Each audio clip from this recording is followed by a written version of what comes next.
Welcome to the Hope, Health, and Healing podcast. I am Michelle Hannah Fields, and I am your host for episode 18, where I am joined by my friend Katie Clampitt. Katie has an incredible story of growing up in a pastor's home, having a solid foundation of faith that really helped her in her adulthood as she figured out what her faith looked like.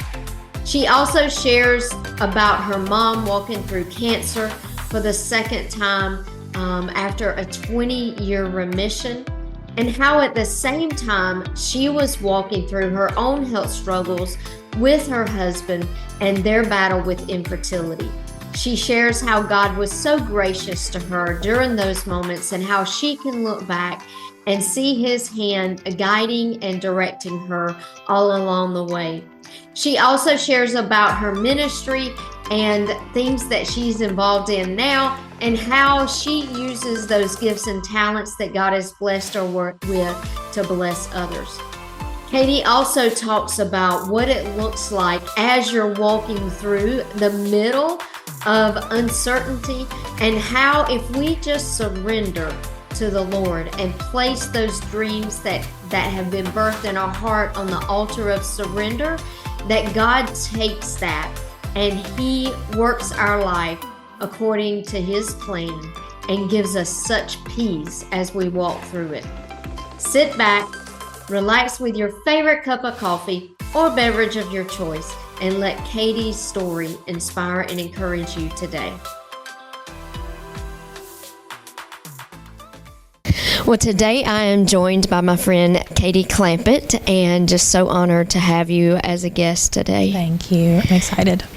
So I always like to share how I know people, and so you are very new to me. Your stepmom allows me to record here at the Webb's place, and when I was talking to her one day, she said, "You have to have my daughter Katie come on." And so I reached out to you and you immediately said yes. So thank you so much. And thank you for having me. I'm excited. so one of the things I like to start with is your faith foundation. So tell me a little bit about Katie and how you, what your childhood was like and how you came to know the Lord. Okay. So I will say that I don't know a time, there's never been a time in my life where faith wasn't part of my life. So I grew up in Phoenix City, and for my entire life, my dad has been in the ministry. So when I was born, he was a worship leader and youth pastor at our church. And then back in 2018, he took over as senior pastor. So he's been at the same church. I mean, I'm 31. He's been there 37 years. Wow. So it was always part of my life. My core group of friends, still to this day, I met at church. We were at church all the time. It's always been part of our daily kind of routine life. And I hear a lot of pastors' kids say, like, we were always at church, but I loved being at church. Yeah. It was like my second home. I was running the halls. I knew I was in my dad's office. I was sleeping on the pews if we were there late. All my friends were there. Like, I loved being there, and still do. But I had a very privileged and kind of idyllic childhood. I grew up on a farm, so beautiful property that my parents built, and my dad raised horses and now raises bulls, and so we were outside a lot, and just really not only did my parents put a strong emphasis on faith, but a strong emphasis on community. So there was always people at our house. It was always, my family jokes that, like, it's Grand Central Station. Like, there's always people there. Yeah. They're in and out. They would just show up. There was always something going on. My house was the house that all of my friends wanted to come hang out at. My mom was a mom to all of my friends. Like, she made my dad build a pantry in the back room so she could stock everybody's favorite snacks. And it was all the snacks that you weren't allowed to have at home, like the Swiss rolls and the fudge rounds and the candy. And she knew what everybody's favorites was, and it was stacked. And so they put a big emphasis on community. And for most of my childhood, I loved church. I wanted to be there. I mean, my best friends to this day, I met at 12 and 13 at church. But as I got to be a teenager, you know, as you grow up and you mature, you kind of start to see the sides of people that maybe you miss when you're a kid. And I had a lot of church wounds from, you know, sharing information with people and then finding out that it got spread all over the church. Or, you know, if I hurt somebody's feelings, or I, you know, was involved in some teenage girl drama, then it was always escalated because that's the pastor's daughter. And I've had people call the church secretary to tell on me, and, you know, just all of these things that happen when you're a teenager and you're in a small community and you've been there for a long time, and it just, things get messy. And so when it was time for me to apply for college, I was like, I'm out of here. Like, I'm out. So I went to school in South Florida. So it was 8 hours away. And that was great. By the end of that, I was ready to come back closer to home. So I moved to Birmingham. And at that point was pretty distant from anything like church related. Like, I still had somewhat of a relationship with the Lord, but basically kind of gotten to the point where I was like, if this is what you're like, then I don't want any part of this. And I think that's true for a lot of people when you've had church hurt. And, you know, growing up in a pastor's family, I grew up, my grandfather was my pastor, so I know what you're talking about. Like, there's a spotlight on you, and people expect even the pastor to be perfect. But what people don't realize is we're human too. You know, we're not Jesus. We are striving to be more like Jesus, but we're not perfect. And we're not gonna do things exactly right. But the spotlight is on us so hard because of the light within us. And so, you know, that can lead to just exactly what you're talking about. Is you're like, well, if this is how I'm going to be treated, the world is treating me a little better right now. You know, and so, that's not the way it's supposed to be. Right. And I had this moment with the Lord on my back porch when I was in Birmingham, and there was a lot of factors that took me to Birmingham, and when I got there, they all kind of blew up. So I was really alone. And I was sitting on my back porch and just kind of had a moment where I was like, if this is what you're like what I've experienced, then I don't want any part of this. 'Cause in me, I want to treat people better than this. And so if this is how we're doing, I don't want any part of this. And very clearly, one of the marking moments in my life where I've heard the Lord the clearest, he said, I'm going to teach you how to trust me again. Wow, that's powerful. And I was like, okay. If you can show me something different, I'm willing to explore that. And that started a journey that where really faith for me became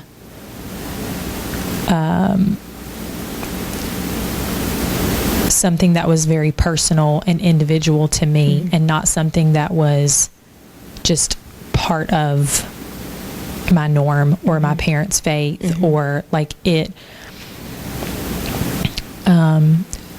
Jesus became very real and personal for me in that time period. And that was, I guess, the biggest like foundational shift of my life in terms of my faith, or one of the biggest, but that it was through those next couple of years where I feel like the Lord really started to show me who he is and who I am. Mm-hmm. And I describe it this way to people, when you have a baby, those first 2 years, all you do is make them feel comforted, cared for. You work on attachment.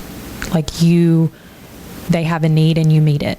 Mm-hmm. And you do that enough times and they figure out, okay, this person, when I need, they respond. You start bonding. They figure out who you are. You're learning their cues. You're not doing any kind of discipline. You're not doing any kind of growth, no maturing. All we're doing is bonding and getting to know each other. Mm-hmm. And then after that foundation is established of you can trust me and I know you and I have your best interest at heart and I always meet your needs and I always show up and then we start a maturing process. Mm-hmm. My son is almost 3 and we've just now gotten into this is how we treat people. This is how we talk to mommy and daddy. This is how we be kind to our friends. Now we can start that process because we have an established bond and trust. Mm-hmm. to where if I come at him and say, hey buddy, we don't talk to mommy and daddy that way. He doesn't have a whole identity crisis oh, she got onto me, so now none of my needs are ever going to be met. Mm-hmm. Or she doesn't love me. Right, or she doesn't love me, or I'm horrible, I'm terrible. He doesn't have that. Yeah. He's like, no, I know who I am, I know who you are, and you can tell me this, and it might hurt my feelings and I might cry, but we're okay relationally. Mm-hmm. And the Lord does the same thing with us. Yeah. He spends so much time showing us who he is and how we are and who we are in him, that when we get to a place where that foundation has been established, then he can come and say, hey, that doesn't look good on you. Hey, let's, and I don't have a whole identity crisis or think that he thinks I'm garbage or, whatever. And so,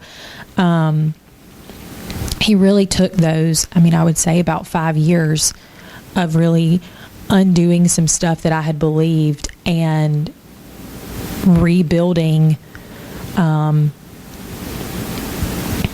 those areas and giving me a better picture of who he really is, who I am, and now I am able to love the church in all of her flaws and love people in all of their mess. Mm-hmm. And do people do things that are hurtful? Sure. But it's not I don't have an identity crisis or this huge faith foundational shake just because somebody in the church did something that hurt my feelings or didn't look like Jesus or whatever, because I have a clearer picture now of what this is supposed to look like. Yeah. And you grow in grace. And so you grow in how to give grace, how to receive grace. Yep. You receive it from God and you give it to other people and they do the same. Yep. And so we're all learning and growing. And I love that illustration that you gave. And, just thinking about just how God loves us. He loves us enough to spend that time. And it reminds me of Paul in the Bible when he had his conversion. What did God do? He took him into the wilderness for 3 years to mold him and make him and let him know who he was, just like he did for you. And so I love that image and that picture. I grew up in the church too. I was like you. I love the church. And, I remember the day I got saved as a 7-year-old. But like you, there were times when my faith was not where it needed to be. I did not do the things I needed to do in order to maintain that relationship. But God, in his great mercy, he did the same kind of things for me. And one of the things he told me was that, I don't care about all that time in between. What I care about is what you're doing today, and I'll redeem that time for you. And so I hear you saying that same kind of thing. He took you through this process, and he loved you and cared for you and showed who he was and who you were. So I love that. Talk about one of the greatest, what what I would say is a greatest challenge to someone who is young. I know you shared about your mom's illness when you were 5. Mm-hmm. How did that play into what you thought about God too? So my mom was diagnosed with cancer when I was 5. I don't have very many memories of that time, but do know from conversations that we had about that time that she was very fearful, and she kept me really close. Like I would, she wasn't letting me spend the night with grandparents or go to a lot of places. She kept me really close because she was very scared that she wasn't going to get to see me grow up, and that was the only time we were going to have. And so while I don't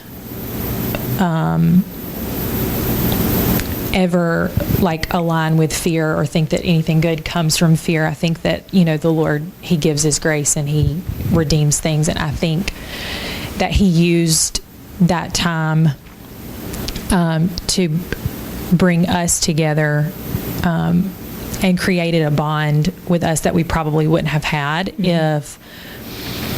or to that extent, if we wouldn't have had that much time together. And so my mom is a big reason why I think I never had a full total walk away from the church. I'm done with it. There was always a part of me that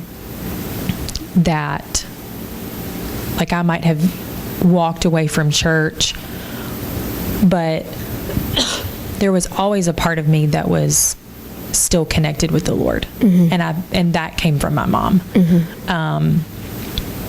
Because she had walked through so many challenges, and I had witnessed how her faith was the thing that brought her through that was her anchor, in those times. Yeah, for sure.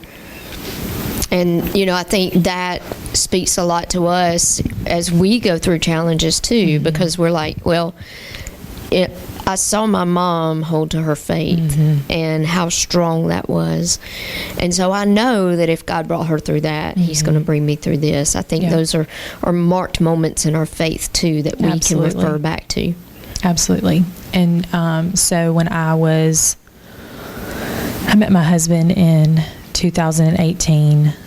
I was getting my master's. We were both working, and we didn't want to have kids right away. I was like, I'm not trying to have a baby and get my master's degree at the same time. Always wanted kids, always wanted to be a mom, always wanted multiple kids, and just kind of assumed okay, well, when we decide that we're ready to have a baby, we'll have a baby. And so we had been married about a year and a half, I guess, maybe a little under that, when we decided okay, we're ready to maybe not full-blown try, but not prevent, and see what happens.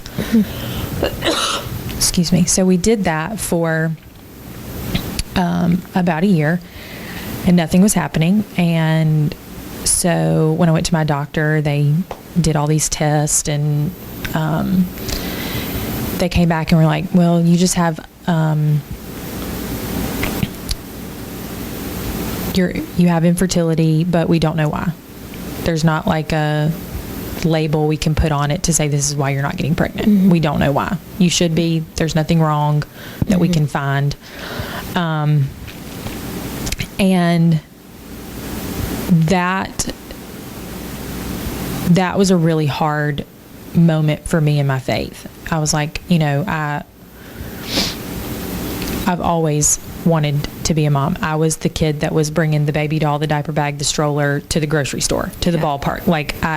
And I was volunteering in the nursery. I was in VBS. I just always wanted to be a mom. And so my husband and I were living in Birmingham at the time, and I was in a prayer meeting and just really discouraged and asking the Lord, like, what's going on? Like, what's happening here?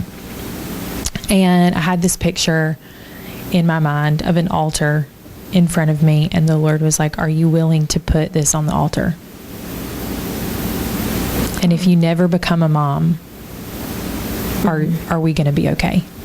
Like, are you willing to put that on the altar? And that's a hard question. Yeah. And to be honest, my answer that day was no. Yeah. I'm not willing. Yeah. And I was just really honest with the Lord. I was like, I don't know how to get there, but if you show me how to get there, I'm willing to go there. But today, I don't know how to do that. And that I think says a lot, because, God looks at the heart. And even though in that moment you're like, no, I cannot put that on the altar. Yeah. But at the same time, and I think too, God likes for us to be honest with Him. Yep. He already knows. Yep. He already knew you were at that place. Yeah. But He wanted you to know where you were. Yep. But He also wanted you to know that you were willing to follow Him if He showed you how. Yep. And so it was a couple weeks later that we got the phone call that my mom, her cancer had come back. And how many years had it been that she had been in remission? Over 20. Wow. That's hard. And that was something that she was always afraid of. It was kind of always and I have not walked the road of cancer, but I can imagine that that's always in the back of your mind. I think the enemy, he taunts you with that. He taunts us with a lot of things, and the primary reason is to distract us. Yep. And so the cancer had come back, and then a few weeks later, COVID happened and the whole world shut down. And so we were kind of parallel walking this kind of health doctor journey. She was, going to doctors for her cancer treatment. My husband and I were going to having tests done for infertility, and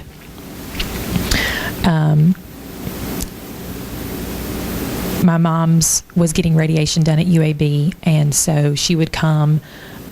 We did this for about 6 to 8 weeks. She would come on Monday. My dad would take her to radiation, and then she would stay with me through the week. I would take her to her Tuesday, Wednesday, Thursday appointments, Friday morning, and then we'd meet my dad, and she'd come home for the weekend.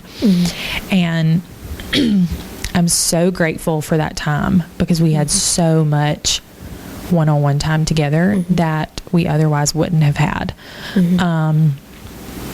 And so we, I was at church one day and just praying for my mom and a baby, and a friend of ours that I love dearly that has been like a mother figure to me. She came up to me and she said, I've been praying for you. And she said, I just feel like things are going to get really dark. And that's when you're going to get pregnant, because you and your mom are going to need the pregnancy to hold on to and to pull out of the darkness. And I was like, well, that's super encouraging. I know, right? Like, not what you want to hear, but right. Okay. Yeah. So I think that was in like May. So we get to November. I'm home for Thanksgiving. My husband decides he's going to go to Lake Martin to go fishing with one of his buddies, and I'm hanging out at my mom and dad's house. And my mom had finished radiation. She'd had surgery. She was doing so much better. She was walking around. She was super excited because she had finally been able to go upstairs, and she had driven a little bit, and I was supposed to go that night to hang out with some friends, and I I told my mom, I was like, I need to go by and see my grandmother, but I'm just going to do that on my way to my friend's house. I don't want to go and then come back and then leave again. So I'm going to go upstairs and take a nap and then leave out. So I'm upstairs, I don't know, maybe an hour, and my dad starts yelling for me. And I come running down the stairs. I run into their bedroom and into their bathroom, and I get there, and my mom is hemorrhaging. She's bleeding. She had a bag, and blood is just pouring out of it. She's on the floor. My dad's covered in blood. There's blood all over the floor. I call 911, where her eyes are rolling back in her head. She's white as a ghost. And I'm laying on the floor holding her head because she's bleeding out so bad. It sounds like she's choking on her own blood. So I'm trying to sit her up a little bit. And my dad's, trying to hold pressure, and I'm talking to 911, and I have this thought that, okay, God, it doesn't get any darker than this. If what you said months ago, which had not been a word I had thought about, but it came back to me in that moment. I was like, it doesn't get darker than this. Yeah. So she's rushed to the hospital, and so one of my favorite parts of this story is that, so it was COVID, so nobody could go in the hospital. So we're hanging out outside of Piedmont, sitting on these horrible benches, just waiting. And I was supposed to go with my friends. I called one of them and was like, this is what's going on. I'm not coming, whatever. Well, I love coffee. I drink coffee all the time. And my friends know this. And so we're sitting out there, me and my dad. We're just don't even know what to do. Don't even know if she's alive. And my friends pull up with Starbucks, and they're like, you know what? We'll just move our hangout spot, and we'll sit on the concrete and drink coffee. And that for me is a picture of what the church is supposed to look like. Yeah. And the community that we're supposed to have. Of they could do nothing for me. They couldn't fix my situation. But we're so happy to bring me coffee and sit on the concrete until we knew something. Yeah. And they sat there for hours. Yeah. And that's like a hug from God. It is. And it's a picture of how we're supposed to love each other. Of I can't do anything to fix this for you. I don't know how bad this is going to get, but I'm so willing and happy to sit beside you in it. Yeah, and that's sometimes all we need. Yeah. We don't need somebody to fix things. No. We don't need somebody to give us an answer, because a lot of times there is no answer. There is no fixing it. But if you can just sit beside me and let me know that I'm not alone. Yep. That's all I need. Yep. And pray for me. Exactly. So it was about 2 weeks later we found out we were pregnant. Oh, wow. And it was just so when all of that was happening, I was pregnant and just didn't know it. Yeah. And so I'm, excited. My mom's excited. She's, but that experience, mentally, she had a hard time with. We all did. Nobody wants to see that or walk through that. And so she, they had gotten all the cancer out of her bladder. It was about May of 2021 that they found a mass in her lungs. And so once they found that, she kind of checked out. And that was really hard because it felt like I was grieving somebody that was sitting in front of me. And my mom and I had always been super close. We talked on the phone every day. She was my person for everything. And did you still live in Birmingham at this time? And she stopped answering the phone. She would make my dad call me back. She wanted him to call and check on me. Mm-hmm. She didn't want to talk. She wasn't. And so June of 2021, she passed. And I was very pregnant. And but it's the timing of the Lord that I learned in that season, because we buried her, and then 6 weeks later I gave birth to my son. Mm-hmm. And if my son had been any older, I would not have gotten out of my bed. Mm-hmm. I would have been depressed, and I would not have, because if he would have been a toddler where I could throw some snacks on the floor, turn on the TV, and check out, mm-hmm. I would have. Mm-hmm. Yeah. But he was so little, and he needed me for everything. Mm-hmm. And he refused to sleep anywhere except in somebody's arms. Mm-hmm. So I just spent all day holding him. Mm-hmm. And I would feed him, change him, and then he would nap on my chest. Mm-hmm. And that's what we did all day for months. Mm-hmm. And I remember when I kind of came out of the initial like postpartum fog, mm-hmm. Thinking like this was the Lord's perfect timing, because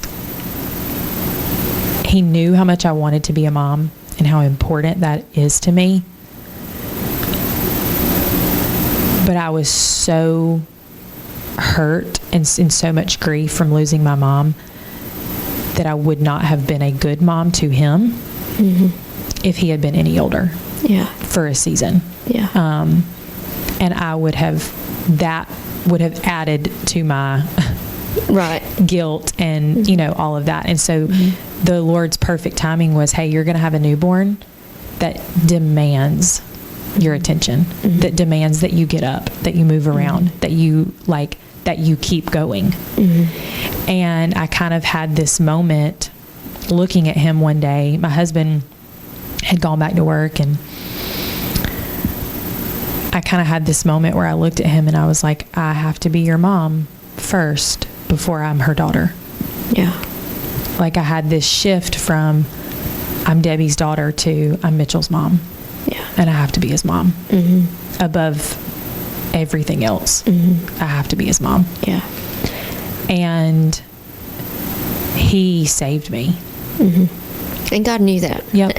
And you the whole time that you're going through the infertility, like he knew. Yep. Like he did. And it was and we don't understand that. Yeah. Yeah. And just like the cherry on top, which ends up being such a cool part of this, is that one of my best friends, we've been best friends since we were 15. We own a business together. Her second born and my son were born on the same day. Oh, wow. They're 8 hours apart. Yeah, that's cool. And so it was like, we're still in Birmingham at the time. And I looked at my husband one day and I said, I think the Lord's calling us to move back to Phoenix City. And he was like, I don't know about that. I ain't heard that. I was like, I'm just saying. Now, where was he from? He's from Louisiana. Okay. So we met in Birmingham. Mm-hmm. And we had a great community in Birmingham, but we didn't have family. Mm-hmm. And so we were, a couple days later, we had bought a house in February. This is like October of the same year. Mm-hmm. And he comes back and he says, okay, if we can sell the house and not lose any money, then I'll move. Mm-hmm. And that's not a thing. Like if you've lived in a house less than a year, right, there's no chance you're not losing money. Right. So we call the realtor, who is a good friend of ours, and we're like, hey, this is what we think the Lord's telling us to do. This is what Jonathan's saying. So he's like, all right, well, let's just, put it out there and see what happens. So we put the house, it doesn't even go live. It's just on the like coming soon. And our realtor calls us and he's like, I'm not one that says take the first offer. He said, but we just got an offer that's like $15,000 over asking. Wow. And my husband runs the numbers and he's like, yeah, we're going to sell this house and we're not going to lose any money. We're actually going to make money. Yeah. And I was like, so very quickly we pack up. Some friends of ours own a house that they were renting out to somebody else we know, and she was actually in the process of getting her permanent home set up, and she was moving out of that house the week before we needed to be in somewhere. And so they rented it to us. It was perfect, and God just lined everything up for us to move back. And being back with my family, with my core like group of friends, getting to raise our kids together, like that was so healing for me too. Being around people who really knew my mom just was very very healing for me. And what I learned and what I continue to learn through that process is, you know, if you would have asked me 5 years ago, what's your greatest fear? It would have been losing my mom. And when your biggest fear comes true, when everything in your world falls apart, Jesus is really the only thing that stands. Yeah. And I think because I had those foundational years with the Lord of him showing me who he is, I didn't walk through a phase where I was mad at him because of this. Yeah. I was able to see it that like, wow, God, like look at all of these ways through this process that you showed up. Yeah. Look at all of the ways that you put people and things in my life to help me through this process. Look at all of the doors that you opened so that we could get back home. Look at all of the ways that you showed up for us. And because you were willing to sacrifice your son, I get to see my mom again. Like, how could I not be in love with Jesus? Yeah. Because one day, because of what he did, my mom and I will be together. Yeah. And one thing I think too is, as you're saying that, I think you thought it was your idea to go to Birmingham, but it was not. It was all in God's perfect plan, because he knew he needed you in Birmingham because of what your mom was going to go through. Yep. And he had you in the perfect place so that you could spend that time together. Yep. Even though, you know, you spent that time as a 5-year-old, you don't really know like what all that felt like. But then 20 years later, you can tell all the things. And, you know, you spent that time. And so God, even in grief and even in those hard things, you can look back and you can see God moving and how he put all the pieces perfectly in place.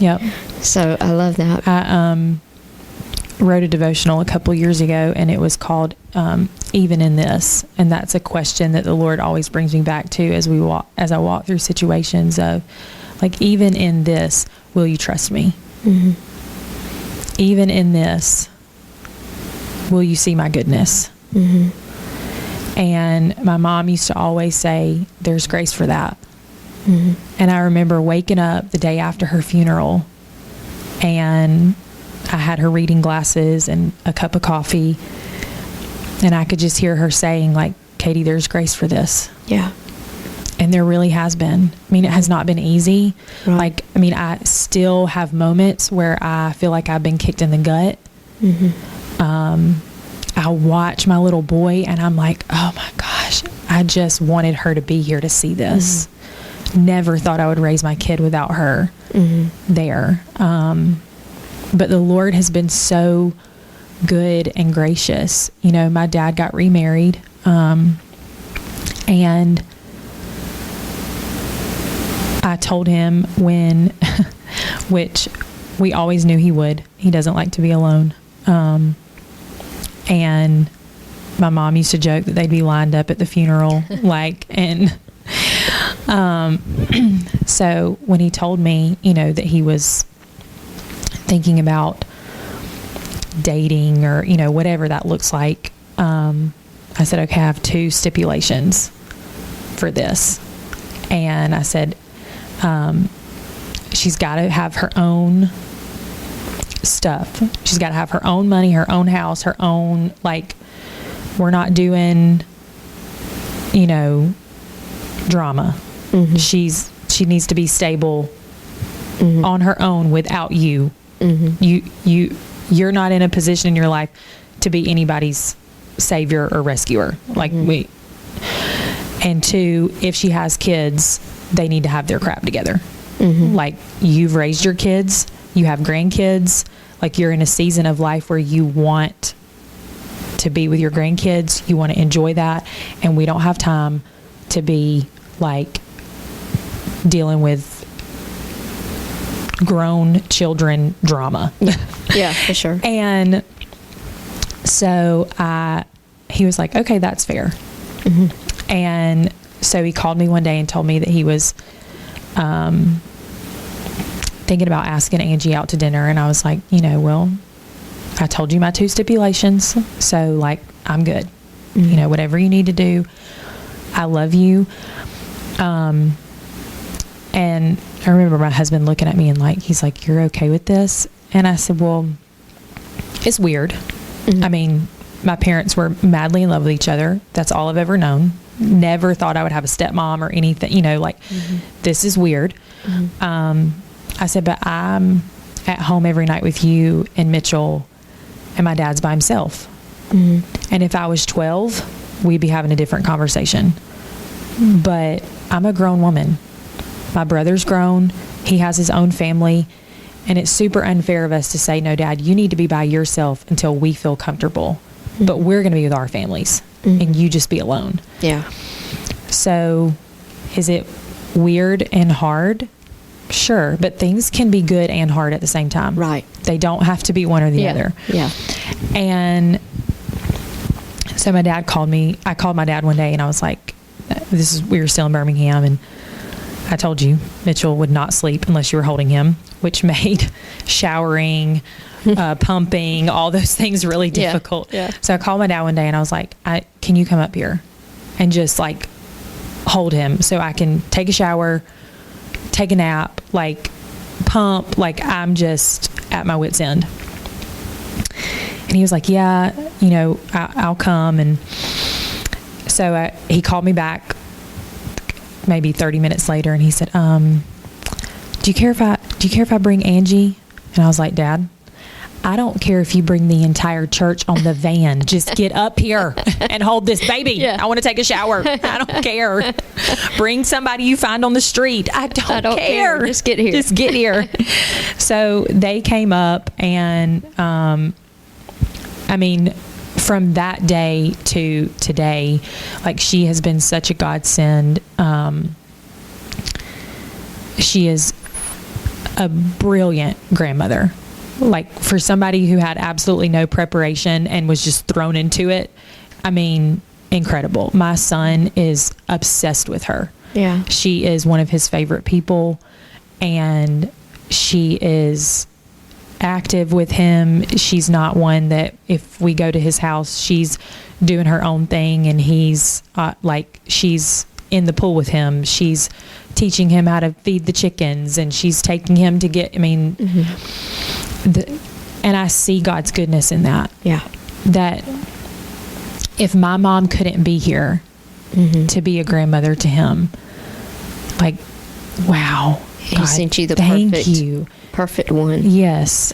That where I may feel a gap, my kid doesn't. Mm-hmm. He doesn't know any different. Mm-hmm. And he's obsessed with her. And for his whole life, she's going to be his grandmother. Yeah. And that's all I ever wanted for him. Yeah. And if my mom couldn't be there, then thank you, Jesus, that it's somebody that loves my dad, that loves my kid, that is, that doesn't see a difference that just sees us all as a family and loves him. And so I've seen, as we walk this journey, again, it's been hard, but I've seen God's goodness and the ways that he has shown up and loved me and really mothered me through this process in the absence of a mother. And so again, in my kind of ideal world of I'm going to have all these kids, I thought like, okay, well, we had trouble with the first one, but the rest will be a breeze. Yeah, God's got it all. Be a breeze. Yeah, he's opened my womb. We're good. No. So we started about a year ago thinking about having another baby, and it has not happened yet. And again, they don't know why. They have no, and I wanted to share this part because I feel like a lot of times when we hear people's stories, we hear the testimonies and how God came through in the end. And this is something we're still kind of in the middle of. Right. And, I was sitting at home on the day before Mother's Day, and I was watching my son, and I thought, you know what, God, if we never have another one, you answered every prayer in that kid. Yeah. You gave us everything we asked for and more in him. And so I'll put this on the altar that if he's the only one we ever have, it was enough. Right. It was more than what we thought we would ever get. Yeah. And I'm grateful for that. Yeah. And I believe and it's a desire of my heart that we have more kids. And I believe that God is going to, answer that in his timing. But it's so much easier now to release it and say, okay, God, like whatever you have. And if we get pregnant next week or we get pregnant next year, it's for a reason. Because my son needed to be born at that time for what was going on. Yeah. And any other kids we have after that will be the same thing. Yeah. And my best friend told me the other day, she goes, if I would have been born any time younger or older, we wouldn't be friends. Right. And, I think that about my son and my best friend's daughter, Marley. I mean, they're born on the same day. They act like twins. They're best buddies. They're going to be best friends their whole life. We might be pitching for some sort of arranged marriage, but we're praying to God. Yeah, I'm like, can you work this out too? This would be great. Yeah. But they need each other, and I don't know what that's going to look like, but I know that God did that for a reason. Yeah. I know that that there's going to be times in their life where they need each other. And I know that he brought us here so that we could all raise our kids together, so that they have that core group that we've always had to fall back on, those friends that are going to show up with coffee and sit on the concrete. Yeah. And so, I don't know what the rest of this journey looks like, but I do know that when I don't understand or when I can't see what the end is going to look like, that I can trust who God is. Yeah. Proverbs 3, 5, and 6. That's so true. We can trust in the Lord. We don't lean on our own understanding, but as we acknowledge him in all of our ways, then he directs our steps and our path. And I just love that you can look at that, and even though you're going through the hard right now, even though it's something you don't understand, you can still say, God, you've been faithful. And whether you do it the way I want you to do it, or you do it the way that is best, that I can't even see right now, I'm trusting you. And there's a song by Babby Mason, and she talks about when I can't trace his hand, can trust his heart. Yep. And so, all that means is when I can't see what he's doing, I know he's still working on my behalf, and he's got my best interest in mind. Yep. And he's going to work it out exactly the way it needs to be for me. Absolutely. Yes, I love that. Well, what is next for you? I know you said you have a business. What is your business? So my best friend and I own a wedding and event business, which is super cool that my parents ended up buying a wedding venue. Yes, and it's a beautiful venue. Yes, and we coordinate weddings out here some, but we do wedding and events, and that's just a lot of fun. It gives me a creative outlet, but I'm also a social worker, so I work with a couple different nonprofits, grant writing and doing program development. Really passionate about kids and teens, young adults that, like I said, my mom, we were the house for everybody. And kids would show up at our house if their house was chaotic. They would show up if they needed, she was a mom to everybody. And that, so I'm really passionate about helping kids and young adults who have lacked that in their life for whatever reason, and making sure that they have the resources and the help that they need to be successful, and understand that the cards that you were dealt don't define who you are. And I came from a very ideal home with two parents who were crazy about each other, and my husband came from divorced parents, and so both of us, for different reasons, are both passionate about this area and seeing families be together and be all that God has called them to be, and raising their kids in community. And my friends and I joke that we're all co-parenting. Like we just all raise each other's kids. It's like at any moment one of us is going to be on all of them, somebody else's kid. There's no because you need that. We weren't designed to do this alone, and not even just as a family unit. We need community. We need people around us that support us and love us. And my husband calls them 3 a.m. friends. That you can call at 3 o'clock in the morning and they'll show up, no questions asked. And we lack that in our society. We don't have a high value for friendship. We're trying to, the enemy loves to isolate us. That's one of his biggest tactics. And friendship is such a high value for me and my husband. Like, we invest so much time into our friendships because we need it, and we know how important that is. And being a good friend and having community and just living life together, that has saved us many times. So we're really passionate about seeing that. So I'm a social worker, and which I love, and then get to do kind of the fun, creative wedding stuff on the side, which is just me and her just do it because we love it and it's fun. I love that. And, I think I too grew up in a family like yours.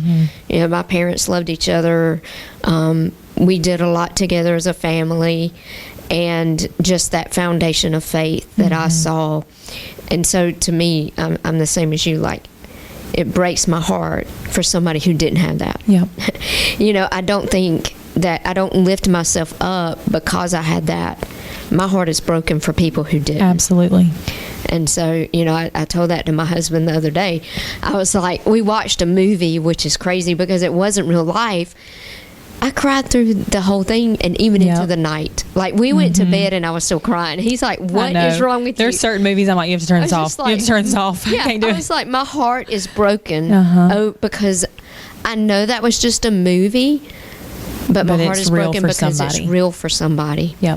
And so I love that you are, doing your part, what you can do to help create a different life for some other kid. Yes. And just are passionate about that. So I love that. And, I do believe that God, he weaves our story, and there's a beautiful tapestry that he weaves. And sometimes all we get to see is the strings hanging down. Yep. But sometimes he gives us a glimpse of the other side. And I think those are the moments that you look back and you see, oh, well, God, I see how you worked in this. Yep. And he gives you that glimpse. What is next for Katie? So, prayerfully, another baby. Yeah. We're super involved at our church. My dad, like I said, he's the senior pastor, so I lead our women's ministry there. My mom started that, and when we moved back, I picked that up, which is super fun. And actually, work-wise, is in terms of my day job, am trying to slow down a little bit, pitching, rolling around some different ideas of ways that I can support other organizations, and kind of multiply versus add, if that makes sense. Yeah. So, also looking at some, ways that we can help families in the area, and,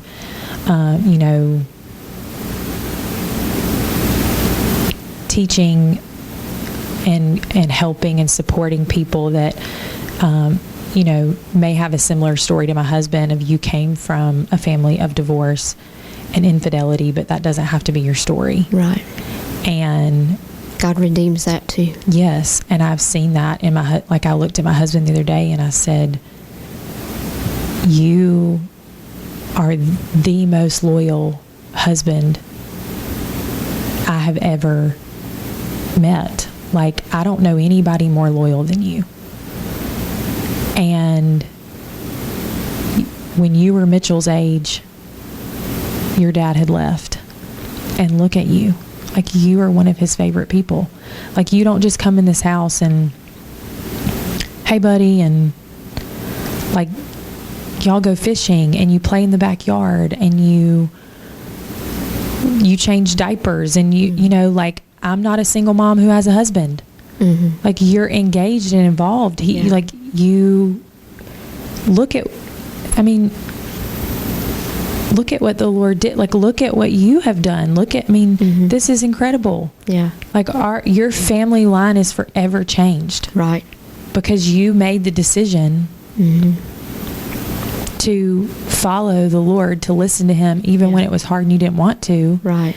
And your family line is forever changed. Mm-hmm. Yeah. Exactly. You're not defined by what happened to you or what you did. You're defined by what God says. Yes. And our son will never know what it feels like to be abandoned by his dad, or to have to pack up his stuff and go to his mom's house for the weekend or whatever. Mm-hmm. He'll never know that because of the decisions and the choices that you made and the work that you allowed the Lord to do in your life that wasn't easy. Yeah. Yeah. And so we're very passionate about, people seeing that and trying to figure out ways that we can help those. And then I am doing everything I can to bring more fun back into my life. Yeah. You get bogged down with kids and work and all these things you have to do. And I used to paint. I used to do all kind of arts and crafts, and so my event business has been fun because I can play with flowers and I love floral arranging and creating new stuff. And I went to Hobby Lobby yesterday and bought stuff to paint. I was like, you know what, we're going to do more stuff that's fun. Yeah. I love that. And, God will use that talent too, because he gave it to you for a purpose. And, I love that you are tapping into that and bringing fun back in. Yeah. And, God will bless you, and he will use that and give you a vision for what he wants through that gift as well. I'm excited to see where he takes you on that journey, and we'll be praying that another baby is in his plans for you, and that we know that it will happen in the right time if it is in his plan. Well, I have 3 questions I like to ask all of my guests. So the first one is, if you could only have one scripture to hold to, what would it be? If you're like me, it depends on the day.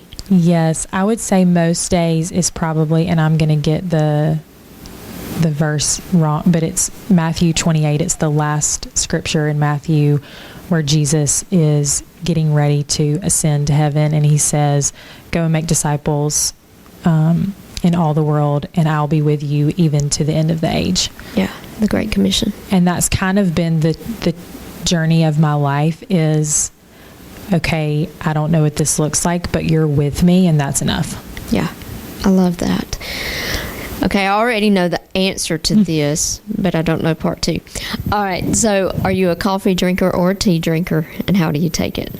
So very, very coffee. I do love tea, though. I drink hot tea at night, like decaf hot tea at night.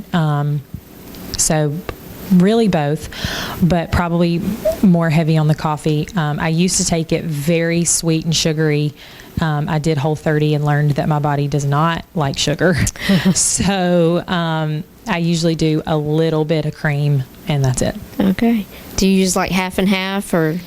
I am not picky about that. The only flavor I like is vanilla. I don't like caramel, hazel. Those kind of get too sweet for me. So it's either going to be like almond milk, oat milk, or like a French vanilla, and that's kind of as fancy as I get. I gotcha. And if you could go anywhere in the world, where would your dream vacation be? I would love to go to... Oh, that's hard. If I'm going with my husband, I want to go somewhere tropical, like Fiji, or like, we love the beach.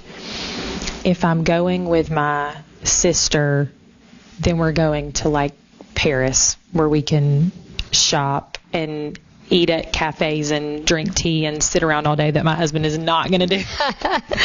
And if I'm going by myself, I want to go somewhere where there is tons of bookstores. Because I love to read. So I can sit in a bookstore all day. All right. Well, that leads me to one more question then. What is your favorite book you've ever read? My favorite book is The Nightingale by Kristen Hanna. Okay. What about that do you like? It's about 2 sisters in World War II. It's incredible. You'll cry. And the story is incredible. The sisters kind of go separate ways. I gave it to she's technically my sister-in-law, but we don't say that because she's been in my life since I was 4. So I gave it to her, and I was like, "You're Vianne in this book, and I'm Isabel." And she was like, "Okay, I'm going to read it." And Vianne's a school teacher, and she stays at home during World War II, and she is trying to keep her family, her daughter, safe, and she ends up rescuing a lot of kids. And Isabel is the firecracker who is smuggling soldiers across the border and taking contraband written stuff, delivering messages that she's not supposed to be doing, and getting into all sorts of trouble. But she comes back home after the war from a concentration camp, and she's bald, no teeth, and she looks at her sister and she says, "It was enough. My life was enough." And that phrase hit me of like, it's fiction, but this girl who her whole life was helping other people. She was in a concentration camp, and she's about to die. And for her, that was enough. Yeah. And it really centered me back to where I think the Lord calls us, of like, I don't need all this extra stuff. I just need you and this purpose, and that's enough. So I love that. Well, thank you for sharing with us today, Katie, and I look forward to seeing what God does in you and through you in the coming months and years. Thank you. Thank you. Thank you for tuning in to Hope, Health, and Healing. I know that Katie has given you some words of wisdom and some hope and encouragement through her own journey of faith that you can take with you and apply to yours today. Join me next time as my friend Kendra LeGrand with Proverbs 31 Ministries shares about her journey of faith, what it looked like for her to take the huge step of faith, entering into a new city, waiting on a new job and a new opportunity that was awaiting for her, what that looked like for her, and also what it looked like for her as she walked through and embraced her journey of singleness, trusting God all the way to bring her the spouse that He had for her. Now, like and share this podcast with your friends and family, and be sure to follow this show so that you get future notifications of our episodes. Thank you and have a great day.